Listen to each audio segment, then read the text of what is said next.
Silakan Pak Muzamil, silakan Pak. Ya, terima kasih pimpinan. Assalamualaikum warahmatullahi wabarakatuh. Salam sejahtera untuk kita semua. Pimpinan DPR, anggota DPR yang terhormat, hadirin sekalian yang kami muliakan, Al-Muzamil Yusuf A40 Dapil Lampung.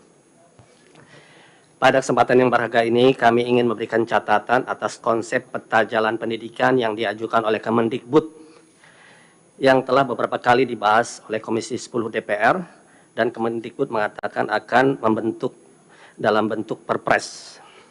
Catatan kami ada dua hal. Pertama, catatan teknis dan kedua, catatan substansi. Catatan teknis kami ingin mengingatkan kepada Kemendikbud untuk merujuk pada Undang-Undang 15/2019 tentang perubahan Undang-Undang 12/2011, yaitu perpres hanya mungkin dimunculkan manakala ada perintah undang-undang dan perintah peraturan pemerintah. Jika tidak ada itu, maka perpres tidak bisa dibuat.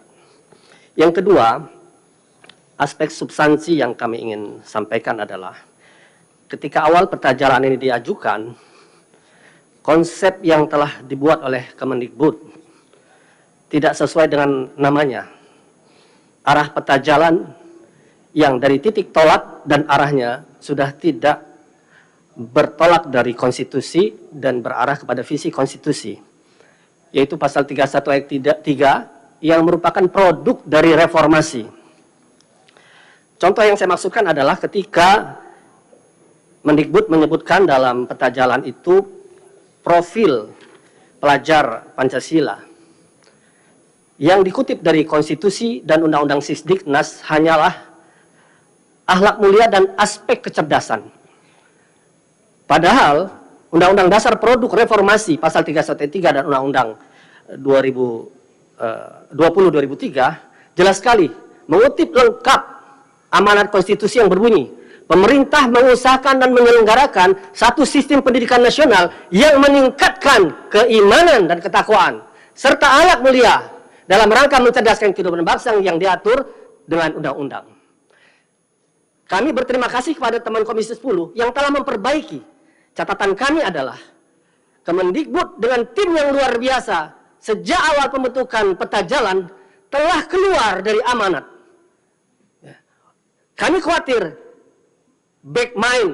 mindset dari pembuatan yang disebut peraturan presiden atau peta jalan ini memang sejak awal sudah tidak merujuk kepada semangat konstitusi dan undang-undang pendidikan.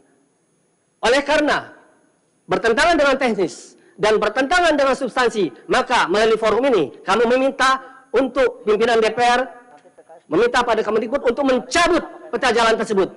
Karena secara teknis tidak diperintahkan oleh undang-undang dan secara substansi bertentangan dengan konstitusi dan undang-undang pendidikan Sisdiknas. Demikian pimpinan. Assalamualaikum warahmatullahi wabarakatuh. Warahmatullahi wabarakatuh. Siap pimpinan. Tegas ini untuk meningkatkan keimanan. Nanti kami teruskan Pak ke Komisi 10 pembahasan teknis. Pak Ketua. Terima kasih Pak Kiai Al-Muzamil Yusuf. Pendidikan nasional berfungsi mengembangkan kemampuan dan membentuk watak serta peradaban bangsa yang bermartabat dalam rangka mencerdaskan kehidupan bangsa, bertujuan untuk berkembangnya potensi peserta didik agar menjadi manusia yang beriman dan bertakwa kepada Tuhan Yang Maha Esa, berakhlak mulia, sehat, berilmu, cakap, kreatif, mandiri, menjadi warga negara yang demokratis serta bertanggung jawab. Itu ada di pasal 3 Undang-Undang 20 tahun 2003. Sedangkan fungsi dan tujuan pendidikan menurut pada generasi emas, pada peta jalan generasi emas 2045, yang pertama pembangunan pendidikan dalam perspektif masa depan, yaitu mewujudkan masyarakat Indonesia yang berkualitas, maju, mandiri, dan modern, serta meningkatkan harkat dan martabat bangsa. Kemudian pembangunan pendidikan diarahkan pada meningkatnya taraf pendidikan Indonesia yang mampu menciptakan SDM unggul dan berdaya saing internasional. Sedangkan pada peta jalan 2020-2035 yang sedang kita kaji ini, yang pertama membangun profil pelajar Pancasila. Jadi perwujudannya lebih konkret pada pelajar Pancasila dengan 6 karakter, yaitu berakhlak mulia dan bertakwa kepada Tuhan Yang Maha Esa, mandiri, bernalar kritis, kebinekaan global, gotong royong, dan kreatif. Yang kedua, membangun rakyat Indonesia untuk menjadi pembelajar seumur hidup. Baik Pak, kami lanjutkan Pak. Mohon maaf tadi ketika tiba-tiba mati. konsep peta jalan pendidikan. Yang kedua tentang wajib belajar. Wajib belajar pada peta jalan kita dan generasi emas 2045, 12 tahun, di Sisdiknas yang ada 9 tahun. Kemudian strategi pencapaian. Strategi pencapaian itu untuk Undang-Undang Sisdiknas belum ada, sedangkan generasi emas 2045 meliputi peningkatan layanan akses dan pendidikan dasar, peningkatan layanan akses dan mutu PAUD, peningkatan layanan akses dan mutu pendidikan teknik, menghilangkan disparitas gender, disabilitas dan masyarakat marginal, serta kemampuan literasi dan numerasi. Pada peta jalan 2020-2045, penerapan kolaborasi dan pembinaan antar sekolah, meningkatkan kualitas guru, kepala sekolah, membangun platform pendidikan nasional teknologi, memberikan kurikulum, memperbaiki kurikulum nasional, pedagogi dan penilaian, meningkatkan kolaborasi dengan pemerintah daerah untuk meningkatkan distribusi yang merata, membangun sekolah. Ada 6 profil pelajar Pancasila. Ada 6 profil pelajar Pancasila. Yang pertama adalah berakhlak mulia. Dia mengerti apa itu moralitas. Dia mengerti apa itu keadilan sosial. Dia bisa mengerti spiritualitas. Dan dia mengerti apa, dan dia punya rasa cinta. Cinta kepada agama, cinta kepada sesama manusia, cinta kepada alam. Itu merupakan suatu hal yang sangat penting, berakhlak mulia. Kedua adalah kreativitas. Dia punya kemampuan untuk bukan hanya memecahkan masalah, tapi untuk menciptakan hal-hal secara proaktif, secara independen, untuk menemukan cara-cara yang lain dan berbeda, untuk bisa berinovasi dalam sehari-harinya. Ketiga, dia harus tahu cara gotong royong. Dia harus tahu cara berkolaborasi dan bekerja sama dengan sesama muridnya, dan pada saat dia keluar di laut terbuka dengan sesama manusia.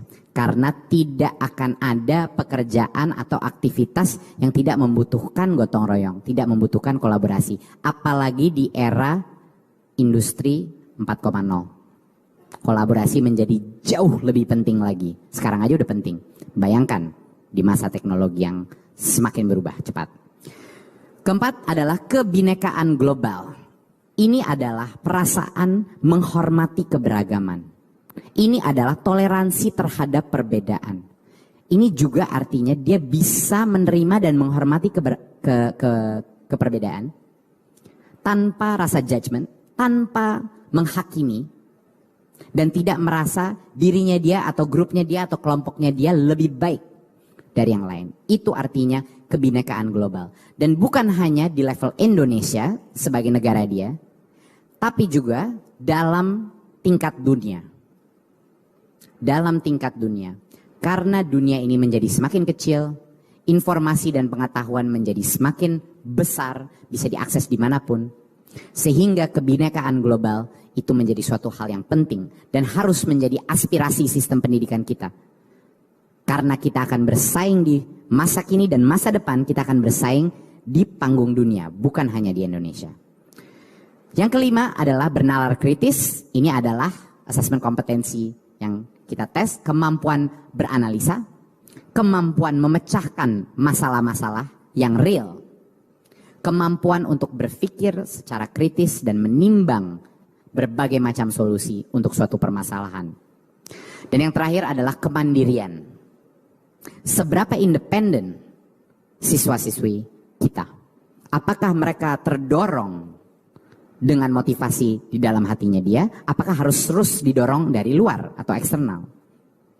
Kemandirian bertumpu dari yang namanya growth mindset, yaitu suatu filsafat bahwa saya ini bisa menjadi lebih baik kalau saya terus berusaha.